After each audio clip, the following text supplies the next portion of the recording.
Planning wise, we are still working. We have our road list. We have our 10-year plan. Even though we're doing a 7-year, we have a 10-year plan. We're working with municipalities on getting their road list, prioritized list, projects, wish list, you could say. Still getting that information so we can do a complete plan for countywide.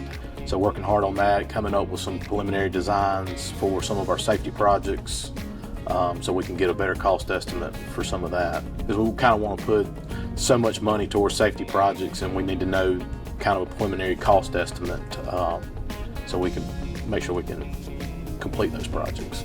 Just also remind everybody, there was a study done that measured the safety and condition of every road and every mile of Anderson County roads. And y'all's priority list is based on that, right? Yeah, there's a lot of factors that go into that priority. Of course, the condition of the road, the safety data that we collected from the DOT, all the crash data. We also go by ADT, the average daily traffic counts on those roads. All of our roads are in different classification. Collector roads, major local roads, and minor local roads. And those are based on the traffic that are on those roads. We don't want to spend all of our money on the worst roads because it costs so much more. I mean, it's to do a mile to reconstruct is about $1 million still.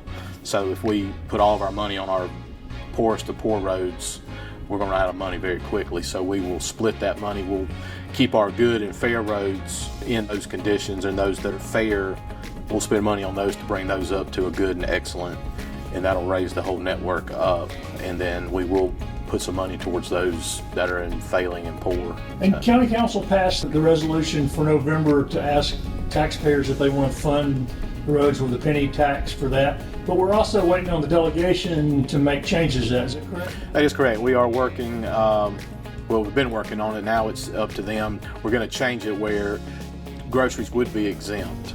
Right now it is a requirement for groceries to be taxed, and we are working with delegation and to change the law so that they would leave it up to the local government to make that decision. I believe it's just one word from a shall to may is all. That's the only part that they're changing. I believe Anderson wants it exempt, Greenville wants it exempt, Charleston County does not want it exempt, so they just changed that. It'll leave it up to that local government to make that decision. Currently, as it is, year one would be about $42 million. If the groceries are exempt, it would bring about $30 million. So you got about 10 or so million there is what we're predicting. So, but once they do that, we'll have the Department of Revenue will make those estimates for us.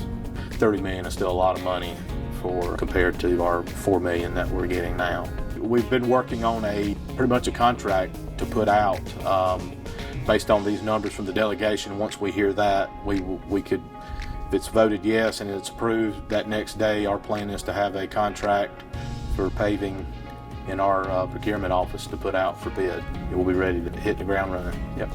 So by the 1st of August, right now, you hope to have maps up online so the public can look and see where the money will be spent, what roads are prioritized. That'll all be online for the public to view by early August? Yeah, I would say August, yeah. I would say end of July, 1st of August, we should have all that. Like I said, we're still waiting for municipalities to get us their list so we can incorporate, so we're not having to put it up, take it down, put it up. So we want to have that completed, and you'll be able to click on your road or a road and see when and what treatment's going to be done to that road. Yep.